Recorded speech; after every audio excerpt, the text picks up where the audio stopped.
grab that. That's life. Grab life by the strings and say, this is my time, this is my turn, and this is what I'm gonna do.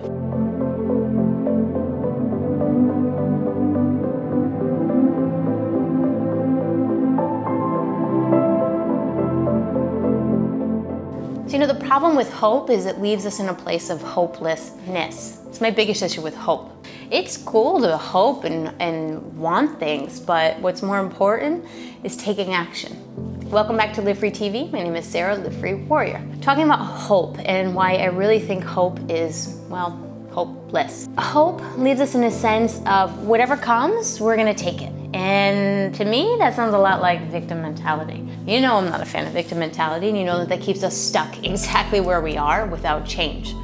Hope, victim mentality, is like that same circle and cycle. It's insanity. Albert Einstein said, insanity is doing the same thing over and over and over again. I added one more there. And looking for different results. Well, hope is insanity, because if you're just hoping for something, but you're doing absolutely nothing to get you there, you can have all the best intention in the world, but you're actually never going to reach that new outcome or that goal. So instead of hoping and putting, I hope that this happens, I hope that I find the love of my life, I hope that I stick to my healthier eating plan this week, I hope that I have the opportunity to travel.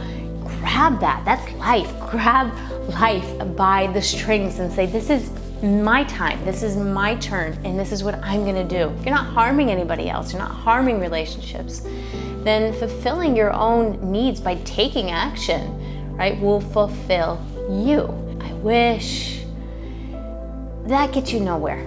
That's like having, that's kind of my issue with vision boards. You can have a vision board and, focus on the law of attraction and I'm gonna pull this towards it. But unless you're taking actual action, you're not gonna get any closer to that really coming into your life. You can visualize something all you want, but unless you're taking action to make it happen, it's not gonna show up at your doorstep. Ways that I break down achieving goals and moving from a place of hope into action. I see exactly where I wanna go. Maybe it happens, maybe it doesn't.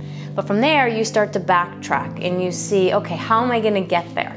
How am I going to achieve this goal? Well, there's steps that you usually need to take along the way. So for example, if I wanted to change jobs and I no longer want to teach yoga and I want to start doing video content for YouTube and inspiring people, who are we talking about here? How am I going to make this shift happen? Well, I still need to make money, so I need to do some teaching in between. And as I slowly start to take on more partners for creating content, then we start to even that balance out. But in order for me to make that leap, I also need to make other shifts and changes in my life. So we start to balance out that shift until finally I'm creating more content and I'm not teaching at all. Now I've achieved the goal, but I had to go back and define what those steps are. That's how I truly believe you can move from hope and dreaming and being wistful to actually seeing that hope become alive in your life. That's from action. Love to hear your thoughts on this. I know this will be a loaded one because there's a lot of hope that goes on in the world. But if I can encourage you, it's just replace the word with something else in your vocabulary, your dictionary is what you're gonna take action on. So comment in below on this one. Subscribe to my channel here on Live Free TV and subscribe to myself. Follow over on Instagram, Live Free Warrior, where you can connect for daily inspiration on both my Insta feed and stories. Looking forward to hearing from you, and especially in this empowered 2020 new year ahead.